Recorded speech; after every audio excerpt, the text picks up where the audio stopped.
So it's 3 p.m. here in Central Europe, and I think we can start this webinar. Good afternoon, everyone. I am Bruno Vicenzi from the European Powder Metallurgy Association.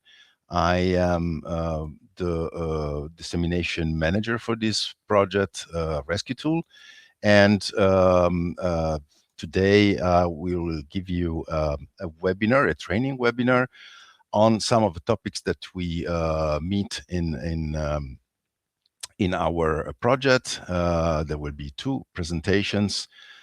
We'll now show you the agenda. There will be two presentations today from two of our partners. One is Aaron Jennings from the Irish Manufacturing Research, which is dealing with the sustainability side in our project.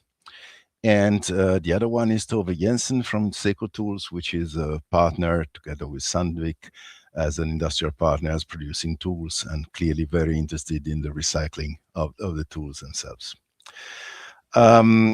Just before starting, I will give you a short introduction about the project, but I would like to remind you that we will have some question time after all presentations, each presentation. So you can either post your question in the chat, or now you cannot switch on your microphone and camera because this is how this platform is working. But during the Q&A time, you will be able to do it. So you can also pose the question live. You just have to announce, let's say, just saying, I need to make a question in the chat so that we know you should be talking. Having said that, I hope you enjoy the session, and I will start by presenting something about our project. So, RESQTOOL, a short introduction. We have a lot of partners in this project that you can see listed there. And, well, many of you that registered, I know you're coming from the hard metals side, so you don't need to be told what hard metals are. I would just say that they're really a key factor in industry. They have been, they will be. And they are made basically of some carbides and some metals as a binder. But due to the fact that the properties can be tuned by the composition and the microstructure, that leads to a very wide spectrum of applications, because you can have the properties you prefer.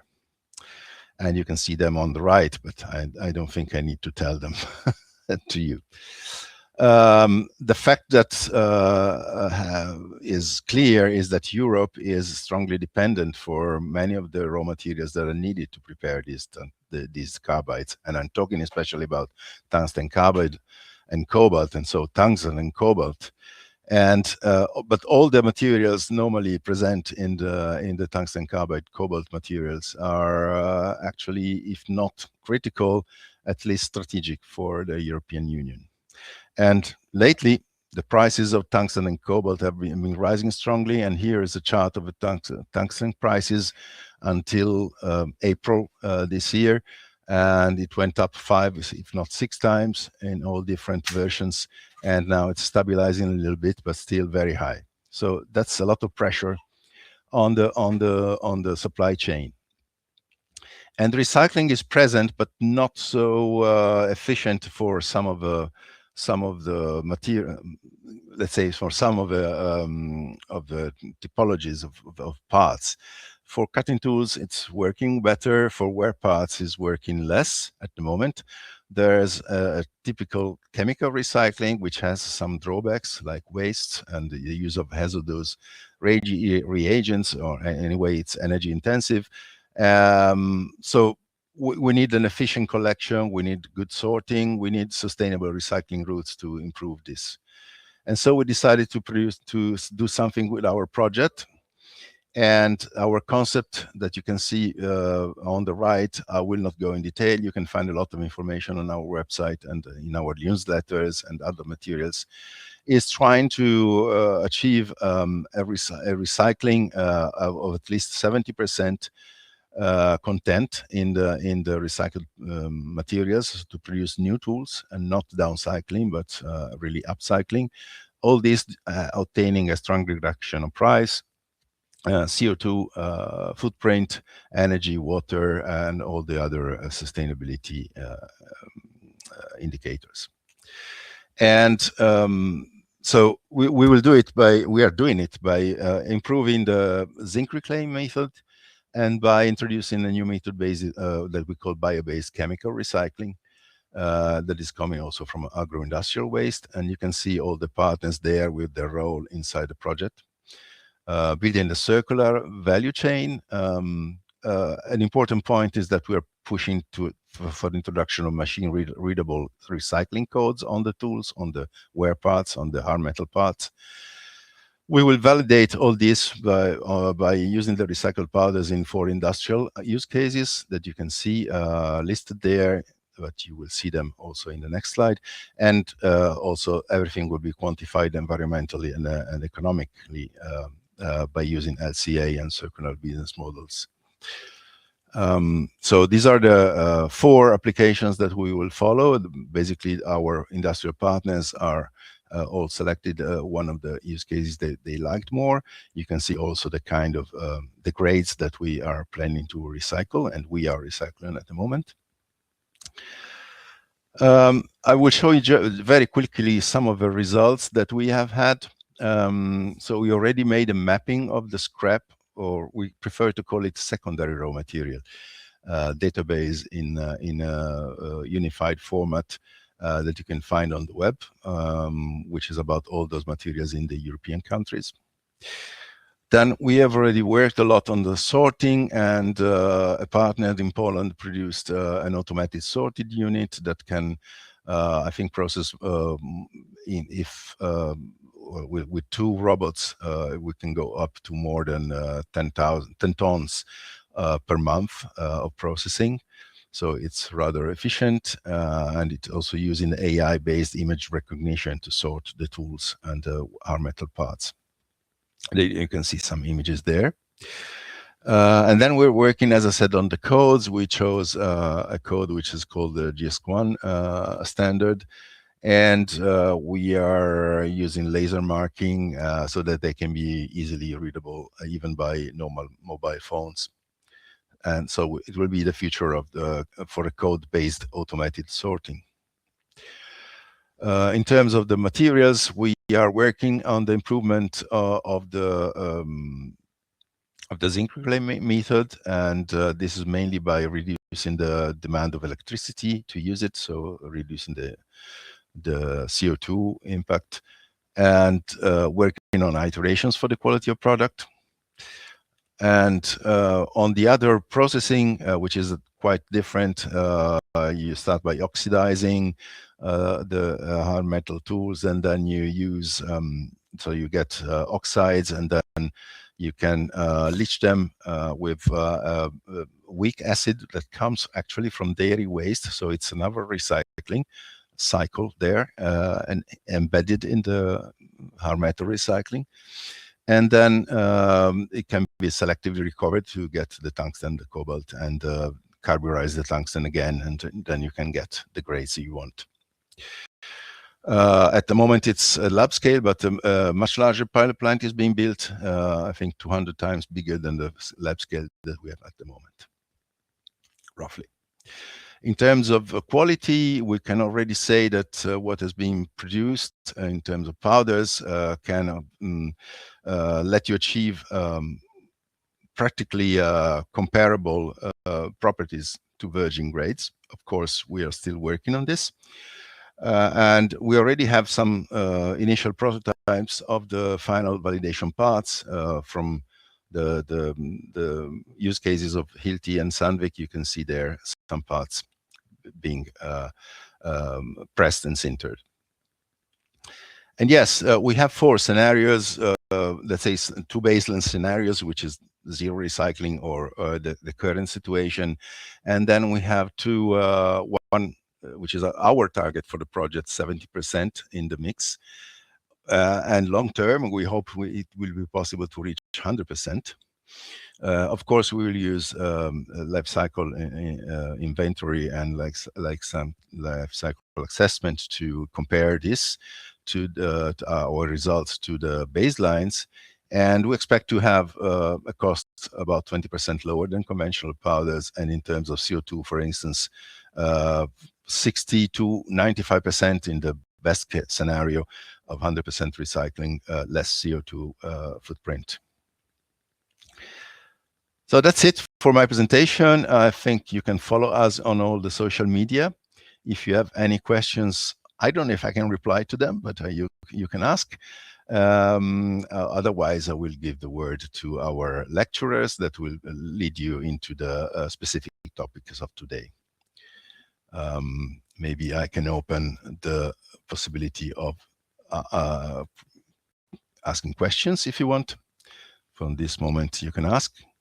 I don't see anything in the chat, but if you have any question, I will wait a few seconds. And maybe at the same time, I can ask the first speaker, Aaron. Oh, I see someone coming up on stage. Do you want to ask a question? You have to switch on your microphone as well. Or maybe not. Maybe I can ask Aaron to come on stage because he is the next speaker, Aaron from IMR. He will probably present himself. IMR, as I said, is the partner working on the sustainability side in the project. I guess there are no questions. Yes, we do. Excellent. Okay. Let's go to the presentations, I think. Please, if you have questions before asking, put them in the chat so that we know that you are asking. So I'm stopping sharing, and please, Aaron, you can share yours. Indeed. Hopefully that is going to share for everybody. If you could let me know if that's coming up on the screen. It's on screen for me, so I think it's okay for everyone. Super. Thanks. I disappear, but I am in the back office, let's say. If you need anything, just call. Absolutely. So what I may very well do is just introduce myself very quickly. My name is Aaron Jennings. I work for Irish Manufacturing Research. It is an RTO, or a non-profit advanced research facility and organization within Ireland. We work on a number of Horizon Europe projects, both on advanced research from industry as well as research-based projects. As Bruno has already introduced, we are looking after work package 6, which is the sustainability assessment of the RESQTOOL project. My presentation today is about, in general, LCA data collection, mapping, the validation and completeness requirements. What I will do is just go through the agenda.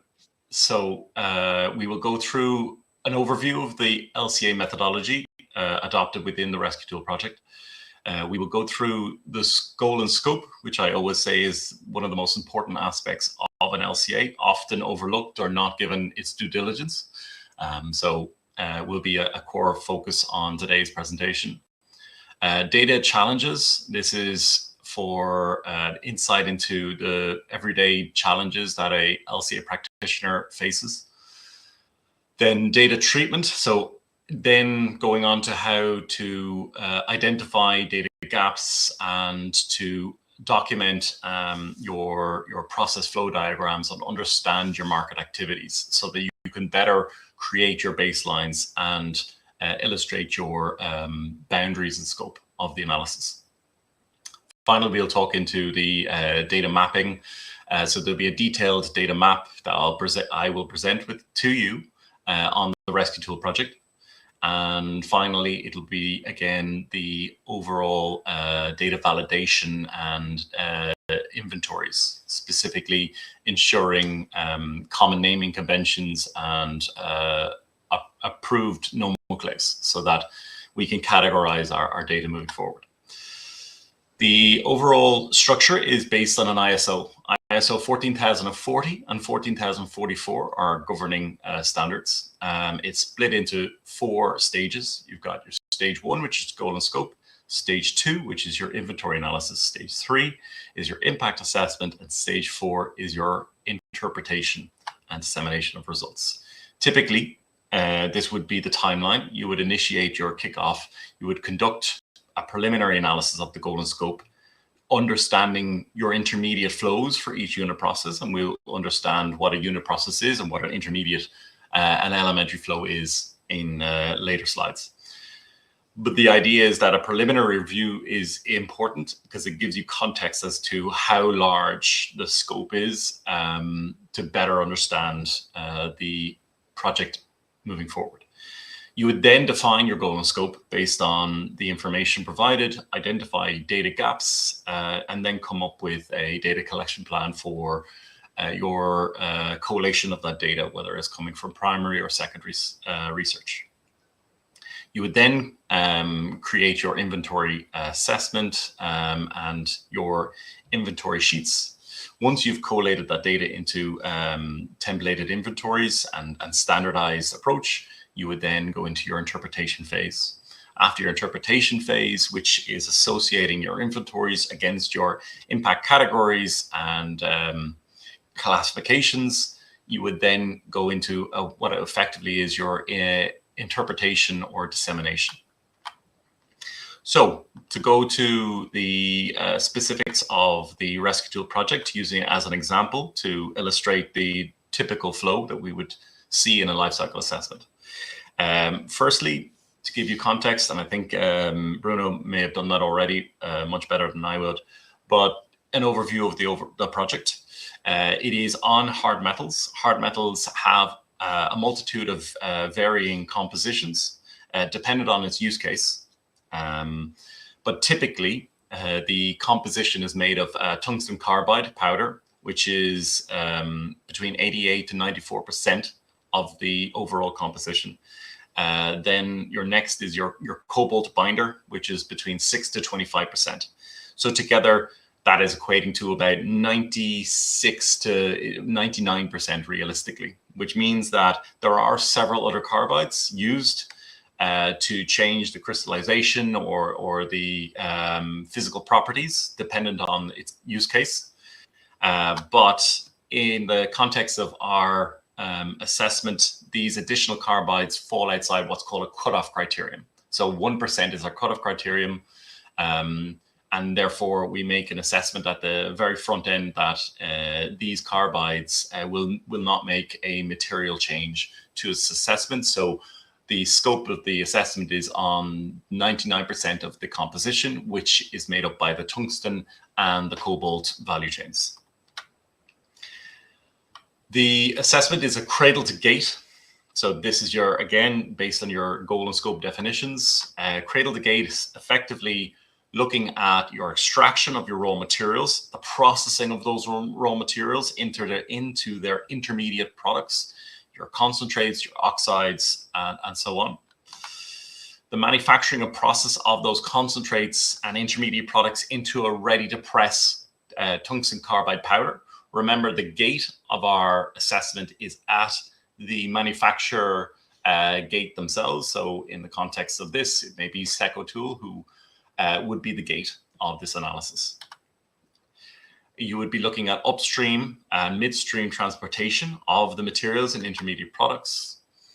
You'd be looking at the primary and secondary packaging used within the transportation and storage. And in this case, when we're looking at baselining our assessment, the two most widely used technologies, which is your zinc recycling and your chemical recycling. These fall in within our baseline scenario. In addition to this, we are also looking at quantifying the environmental impacts against global warming potential as our impact category for the biochemical recycling in addition. That is then the third novel recycling technology. So this is just taken off the documentation. It is always important to document what the scope of it is in a single paragraph or sentence. So this is a project cradle to gate, as I mentioned, looking at the value chain of tungsten carbide hard metal tools within Europe, So that's your geographical boundary, and at the gate of the tool manufacturer. Project details, not to go into too much detail about it, but what's important to identify here is you must define what the product is. And then what's the function of that product? Why the function is important is because this is your normalization factor. So for example, in this context, the function or the functional unit is 1 kilogram of powder at the gate of the hard metal tool manufacturer. So our reference flow is based on that. As Bruno mentioned, there is 4 case studies. And so we also have to look at multiple different recycling rates. So these are our sensitivity analysis, and we would have multiple different flows based on those sensitivity analysis. The inclusions and exclusions are an important factor. It gives context to what falls outside the scope. So while we have our scope and our boundaries, we may still have exclusions within them. This is an important point to be made because documentation gives clear transparency as to how the assessment was performed. Here you'll see several of the exclusions for this particular project. As I mentioned, the additional carbides, auxiliary products such as, carbon black or graphite used within different phases. Any byproducts from the mining manufacturing of the value chains are also fall outside the scope.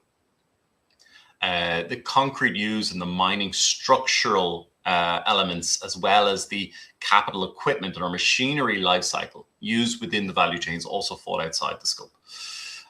Finally, the disposal, which would be to disposition, the landfill and transportation emissions associated with the losses within the system, while are identified for a mass balance equation, the treatment and ongoing value of those value chain of those fall outside the scope. Allocation, an extremely important factor to be highlighted regarding the methodology. Allocation basically would refer to when you are looking at the mining, for example, of tungsten. You would look at auxiliary products, whether it's primary products or byproducts. Allocation basically says that if you have a overall fuel consumption, electricity consumption, dynamite, so on and so forth, the general intermediate flows associated with the overall mining activities, based on either a mass balance or an economic, you would perform an allocation. So in the context here, what most appropriately may be is the economic, as tungsten may be a product of the mining. There are other rare earth minerals or strategic raw materials or other minerals in general, metals outside of the mining, which would take a higher mass allocation. However, the economics may not be the same. Data collection challenges. So to go through very quickly, you've got large complex data systems. You've got to understand the data mapping. There is extremely large data dumps typically from multiple different systems. Here is just a list of some of the systems that we draw some of our primary and secondary data from. So, you're looking at PLM systems, ERP systems, you're looking at SCADA systems, you're looking at BMS systems, so on and so forth. So just to look at an example coming out of a PLM system, this is what you would typically see, a large data dump. So understanding and categorizing your data is an extremely important factor. So taking that data dump, your first objective is to sanitize that data, to understand it. And in this context there, we're looking at your categorization, then you're looking at documenting your mass balance, your material composition, the material category, and then your supplier location in the context here. Once you have that level of data, then you can start to perform the additional assessments. So you would create your standard operating procedure, your SOPs regarding that. Going into how do we define what is a unit process? We use the term unit process to determine how we classify activities along the value chain. So a unit process is, if you can imagine, a black box. You have material flow in and out, and then you would have emissions to air, soil, and water. So these are classified as your intermediate and elementary flows. Once you have created a mass balance, understanding the flows in and out of your unit process, you can then start to categorize what these are within the unit process itself. Giving you an example of a case study here. This was on the aerospace industry. They use aluminium silicate. So there is basically a very simplified composition to this metal. It is a single part. It is CNC typically. And this assessment was a cradle to grave. So you would think, considering it's a very simplified part, you're looking at raw material extraction of your compositions. You'd look at the transportation upstream. You would look at processing those raw materials into some form of product or byproduct or physical product that could be then used to create your billet for in the context of CNC. So it's a large billet made of aluminium silicate. You would think that's where it would stop for a simplified product, which is just a single component made of a relatively straightforward alloy or composition. In fact, that's not the case. There is quite a complex number of unit processes that need to be identified along the value chain. So once you've identified all of those unit processes and the stakeholders that are engaged in those unit processes, this is what it then turns into, effectively a data mapping of all the intermediate flows and elementary flows associated within each unit process. So if we were just to take an example of two of those unit processes, these are the typical elementary and intermediate flows we will be looking at for each unit process. So there's quite a complex amount of data required to perform an in-depth life cycle assessment.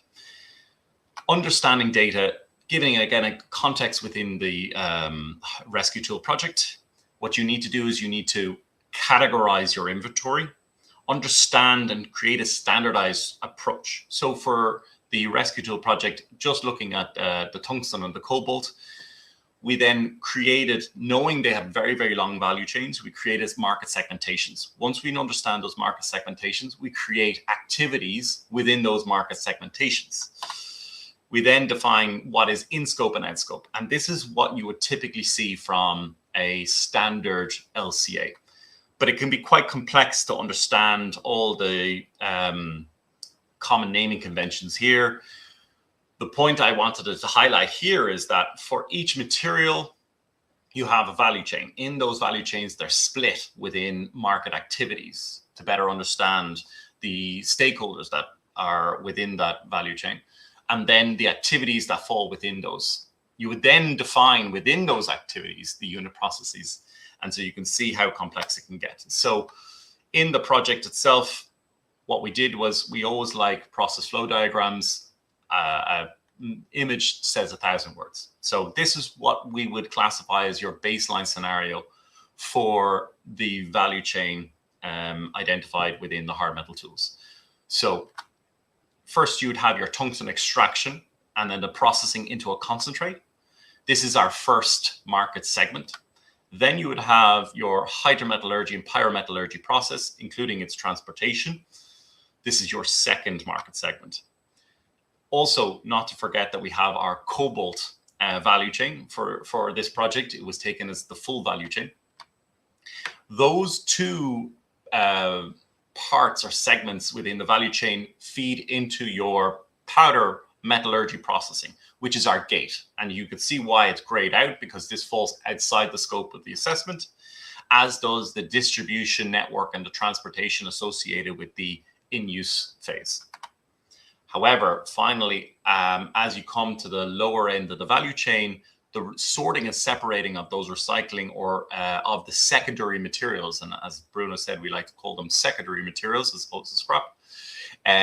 They go through their own independent market segmentation, and this falls within the scope of the boundary itself, as they feed or would be classified as the beginning of that value chain of that secondary material.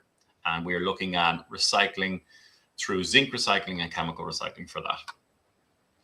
The unviable scrap or losses, dissipation within the value chain, again, falls outside the scope, but it's important to nominate. So if I was to use my mouse, we can highlight different parts of the value chain. If I was to just highlight, let's say, the cobalt, for example, you then define these are unit processes. Within the unit processes, you understand the flows between those unit processes. So in the context of cobalt, you've got your flocculation, your leaching or hydrochemical processing. You've got cross-border transportation of that specific intermediate product, your solvent extraction, your electrowinning, and so on. And this basically represents those unit activities, those unit processes within the activity itself.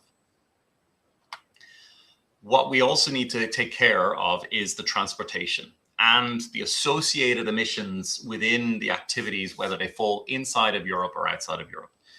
We utilize multiple different European Commission's reporting mechanisms. So here on the left-hand side, it's the material system analysis. It is a standard methodology identified within the Critical Raw Materials Act as a technical report.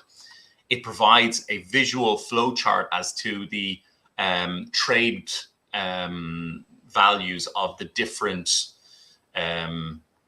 products and intermediate products. So again, it would be standardized to a specific naming convention. Then we would rely on the critical raw materials technical reporting. So the most up-to-date one, I believe, is to 2023 or even 2025. Potentially just released. However, this gives you an indication as to the better insight as to the use case, where within the European market these specific critical raw materials are flowing. And so our challenge is to take these different reporting mechanisms and to create a common naming convention. So on the left-hand side here, this is what you would expect to see from your MSA report. Then you would have what is the naming convention used within the critical raw materials. We then need to associate that with the trade values, which you would get from Comnext or Prodnext. So these are the trade naming conventions. You'd need to cross-reference or understand the common naming conventions so that you can better illustrate from those data sets the actual corresponding percentages of those. And so here, unfortunately, we are going to redact some of the information as we wouldn't be ready to present specific values as of yet. But the point here is that for each of what is classified within those value chain, so for example, primary material categorized as certain intermediate products at a point, so concentrates. That then you would have imported process material, your process material going to your tungsten powder, your tungsten carbide powders. We need to understand where within the geographical boundaries they fall from and have a percentage of those intermediate flows where they're coming from a geographical point of view. And so you would have basically a net importation. What this basically means is if we were to take just two, you can see the imported scheelite and wolframite concentrates. You can understand where within our geographical value chain these might fall. However, if you were to look at the imported tungsten carbide finished products, there is a very, very different profile. What I want to just finish off is data validation. Okay, so understanding everything I just spoke of gives you clear line of sight as to what your transportation should be, as opposed to making it based on assumptions. Assumptions are a must-have or an evil of LCAs, because we don't always have primary data to rely on. Even secondary data may not be completely transparent. So there is a certain element of assumptions, but they need to be grounded in foundations. And that's why we don't just go down the line of assuming it's coming from one geographic location and then wiping our hands. We want to make sure that it's based on specific trade values and flows that are coming from reputable industry publications. So here, what we do for the RESQTOOL project is for each of the specific tasks under your LCI, your LCIA phase, we document where the majority of the data is coming from. This allows us to then have a quick insight as to how much percentage of the data are reliant on academic papers, reliant on assumptions, reliant on direct measured data. And then we can go down the line of creating our data quality assessment. So against your completeness, your reliability, your temporal relevance. So again, academic papers may be relying on data that is from 2000 or even 1995, for example. They may not be representative for the activities of 2026. Same with the geographical reference. The technical reference as well are important, but consistency, completeness, and reliability would be your typical pedigree matrix analysis that you would assess your data governance on. But that's everything from me today. And I will then stop sharing, if that's correct, Bruno, and I will open up the floor to questions. Thanks, Aaron. Thanks for your presentation. I was looking at the chat. I don't see anything in the chat, but I don't know if someone wants to speak. I can open. Yeah, there's Temo. There's a question from Temo, yes. Now that China produces major part of virgin tungsten globally, do you have any LCAs for Chinese hard metal products? An excellent question. And I will just tell the whole everybody online why that's such a good question. What we have done is we have distinguished the differences between activities performed outside of the European Union and within the European Union or the single market. And so what that means is we're not just assuming that the activities performed in the hydrometallurgy or pyrometallurgy, or in fact, the mining and extraction, that the activities and the treatment of some of those waste streams and their energy associations are the same as what is being done in Europe. And I think many of us on the line could say that within the European single market, you would anticipate, due to regulations, we should see a vast difference between the activities performed within and outside. And so, yes, what I just shared with you there and what we have already completed within the RESQTOOL project is a complete inventory of the associated activities within the China market, which what we are allocating as the all market streams outside of the European single market. And so we start to see the differences. In Europe, we use solvent extraction, while in China, you use ion exchange. And so we would have based that inventory on, if I'm not mistaken, off the top of my head, at least 8 different academic papers. So we will be publishing those academic papers as our references to the secondary data when the RESQTOOL project is complete. We will be obviously then in a position to share those papers. But yes, there are several academic papers highlighting the specifics of the China activities. Thanks. Any more questions? Thanks from Temu. If not, I don't see anyone. Remind you that you can post questions or even just switch on the microphone and ask now.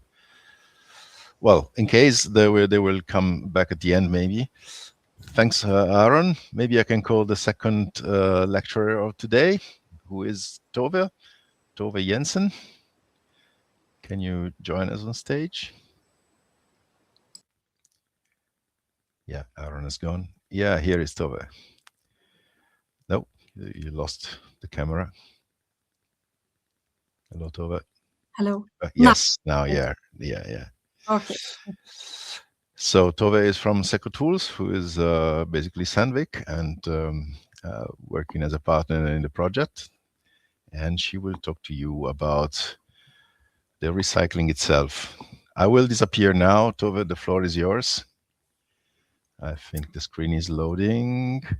Yes. Yes, Let me know when you can see it. Yes, I see it. Perfect. Okay, then I think we can get going. My name is Tove JENSEN, and as said, I work in Seco Tools, which is a part of Sandvik Machining, as a sustainability advisor.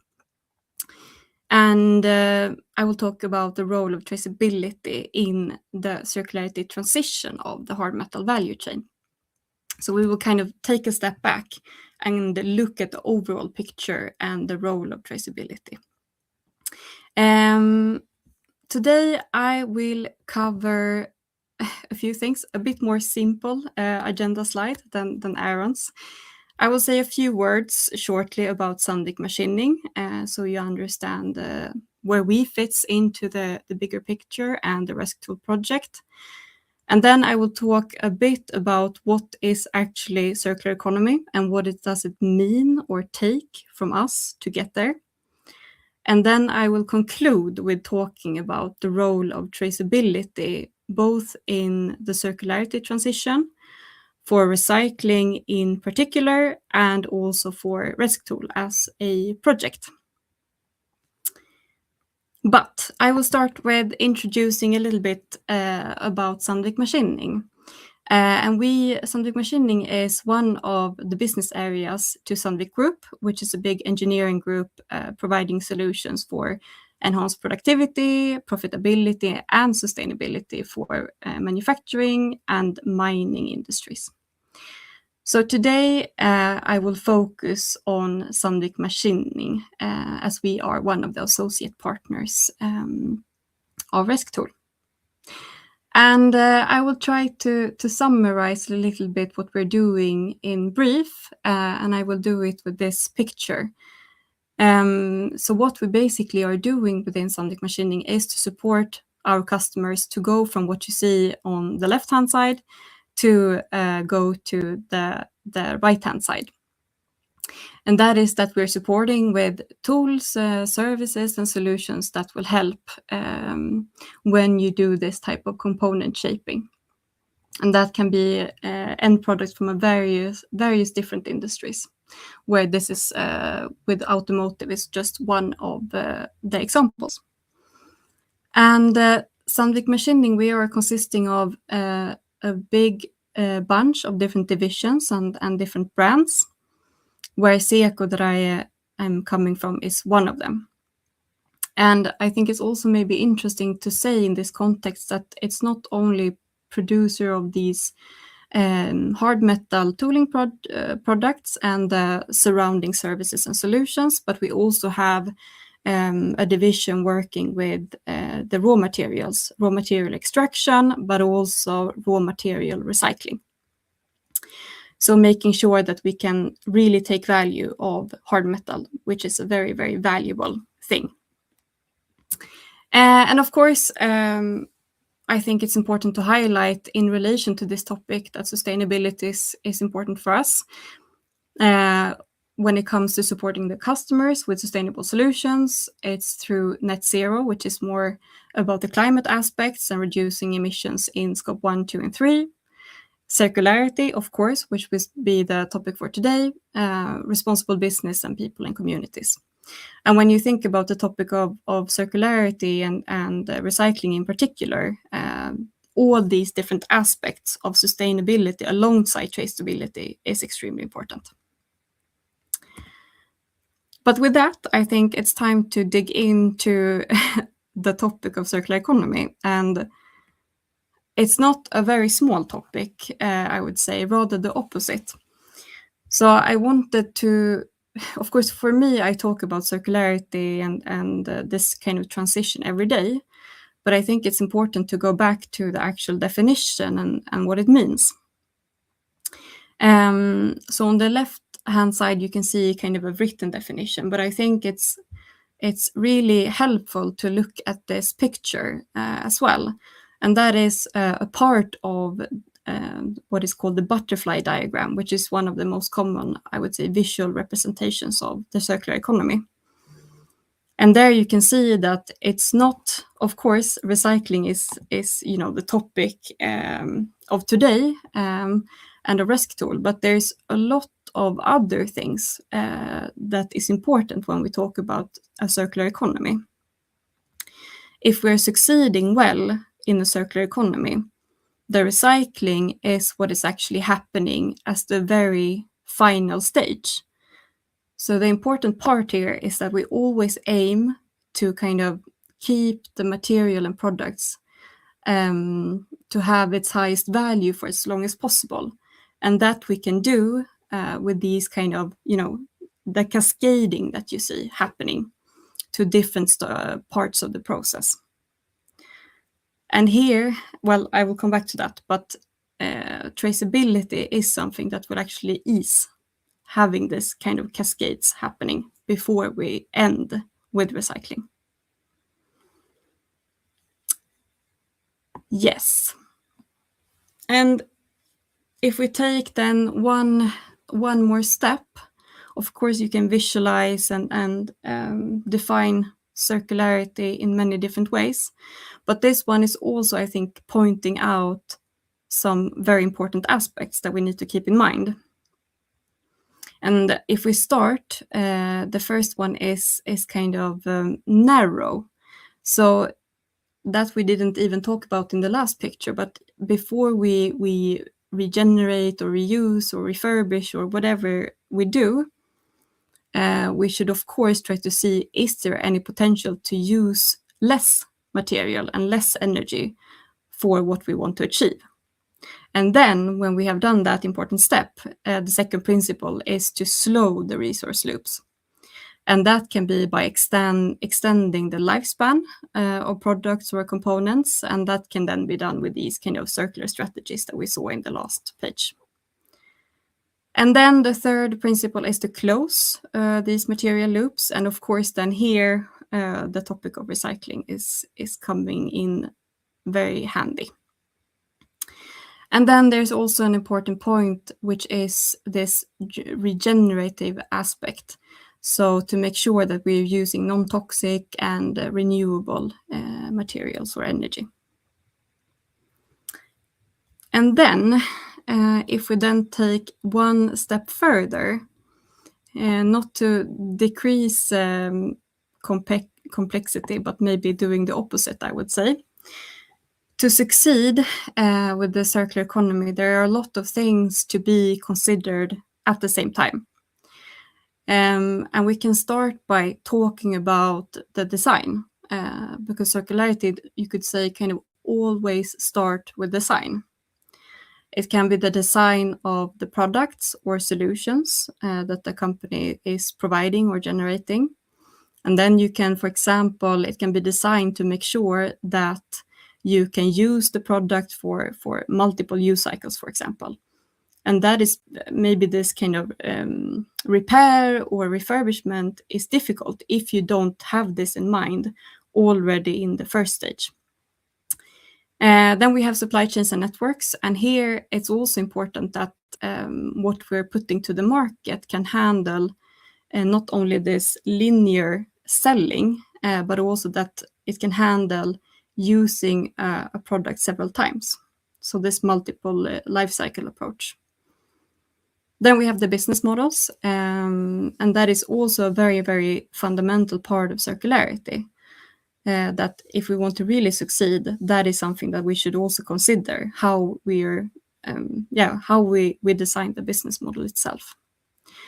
And then we come closer into the topic of today and why traceability is very important. Because to kind of tie this all together and make sure that this can be done in practice, we need to have digital technologies and also then traceability So that is very much a very, very strong and important enabler we need to have in mind. So let's continue on this path of talking about traceability and why that matters. If I can manage to change the slide. So, nu. And I will start by showing this picture. Here I took help from a visualization we use within Sandvik Machining about circularity and why it's important alongside traceability. We want to make sure that we focus on circular inputs and design. We want to have operational efficiency, and we want to also make sure that we maximize the use phase for our customers. And then we have the resource recovery, where we do this closing of the loop. And here, again, it's really, really important to have some kind of traceability. In this project, and what you see here, it might be with a marking that will enable some type of digital footprint along this full value chain.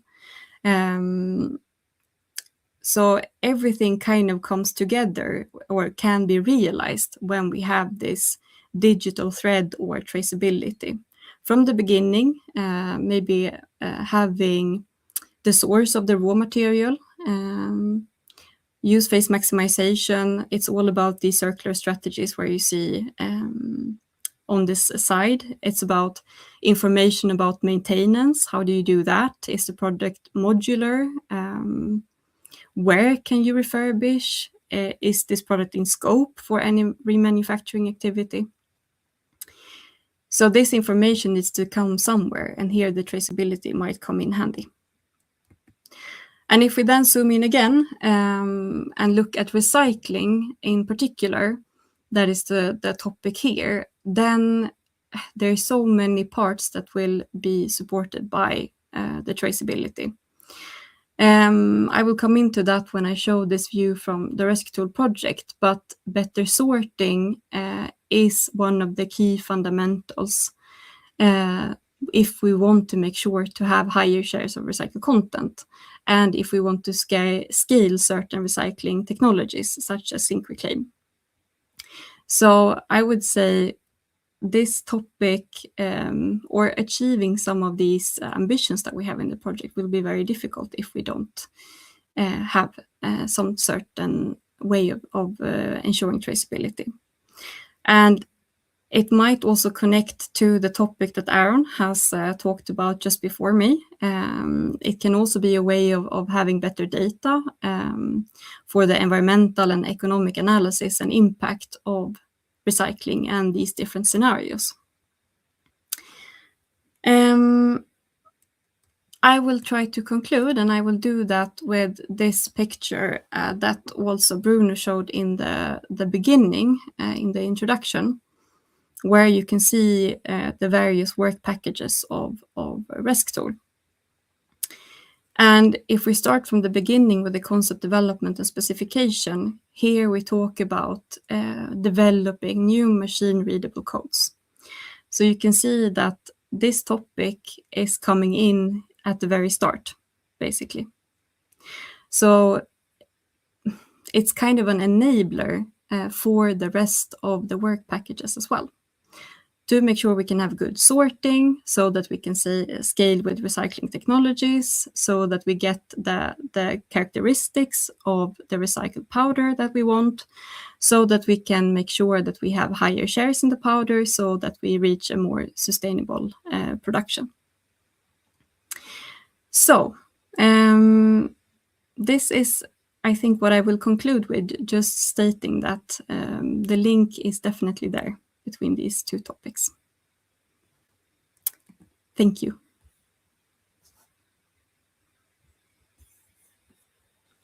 Thank you, Tove. Also, we are perfectly on time. Any questions for Tove? I didn't see anything in the chat yet, but maybe something will be coming, or someone will be wanting to ask the question directly. I've opened the possibility for people to open their mics. Is there anyone who has questions? No? Don't be shy. It's a lot of content to take in after these 2 sessions. And maybe even if there are other questions for Aaron, in case if there are yet some. No, I don't see anyone. If, well, yes, there is one question, Teemu. You want to speak, Teemu? Yeah, it's possible. Open your mic.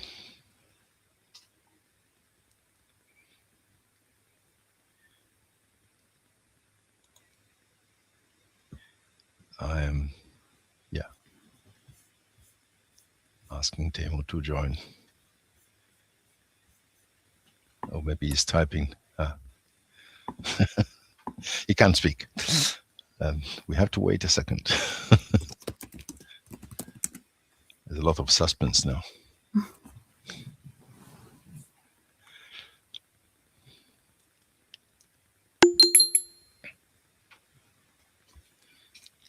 Yeah.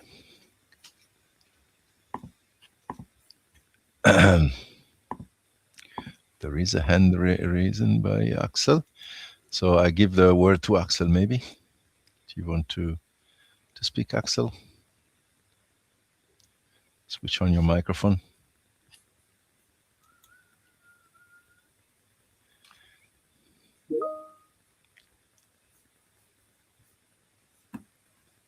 Doesn't work.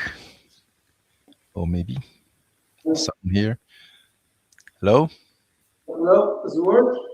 Yeah, I hear. Yes, please. While Tim was writing, I could ask, how do you guys think the combination of the marking and the future of analysis can help combine? Now we've heard about the LCA and the requirement of good data, and then the possibility of marking and closing the loop. Do you have any thoughts about how they can complement each other? So it's both a question to Tove and to Bruno. And then question. Yes, maybe I can start then, if so that Aaron can join back on the stage. But I do think it's a clear link in between, and that the marking and this increased traceability in the full chain will be an enabler for the work that Aaron is doing. So you can follow the flows, maybe also in regions better. And depending on how the traceability is designed, you might be able to capture some additional data. So I hope that there is a potential to kind of strengthen or support the difficulties with the data. I would agree with Tove. I think actually both complement each other, because again, not just are we assessing the circularity, but the circularity also refers to the data that we both require for the different stages within the value chain, because it is a circular value chain. So without, digital product passports, without the innovation that we are seeing in the industry at the moment, it is extremely hard as practitioners to reduce our assumptions. And that is our key as practitioners in life cycle assessment, is to reduce our assumptions and base our assessments and on our calculations on data-driven assumptions at the very least, and without clear line of sight as to where a specific tool may be coming from. Transportation at the moment, unfortunately, is grossly overassumed. And so I believe that it will strengthen our LCAs as inputs to the LCA, but also it's important that while this digitization is happening, I think as LCA practitioners, we also need to go beyond the state of the art, which is currently assessments based on a temporal period. And you get a very static assessment. You need to be able to digitize LCA so that you create life cycle assessments that haven't been grossly normalized way down in the value chain. You need to go back to grassroots and have carbon factors, if that's your impact category, you need to have them at different points within the value chain. Going back to Teemo's question, how do you understand what the true carbon factor is for a tungsten carbide powder that came from China versus something that was produced in Europe? Because you need to go back to grassroots. And so the digitization efforts need to be also adopted by LCA practitioners. And I think by doing that, you can complement both the assessment, but also the data that feeds that assessment. I see another person on the screen, so maybe, I don't know who PO is. If they can open their mic and pose the question. Otherwise, I have one from Teemu again. Now that plenty of tungsten goes currently to defense, how do you think traceability is taken into consideration there? If you have ideas. Yeah, I think it's an interesting development when we see that things are happening extremely fast in the world of hard metal and the use of tungsten. So I guess it can make the topic of traceability a bit more sensitive on one hand, but on the other hand, maybe the need for traceability will be strengthened even more due to the different new, or not new, but expanding areas of application of the material that goes into hard metal.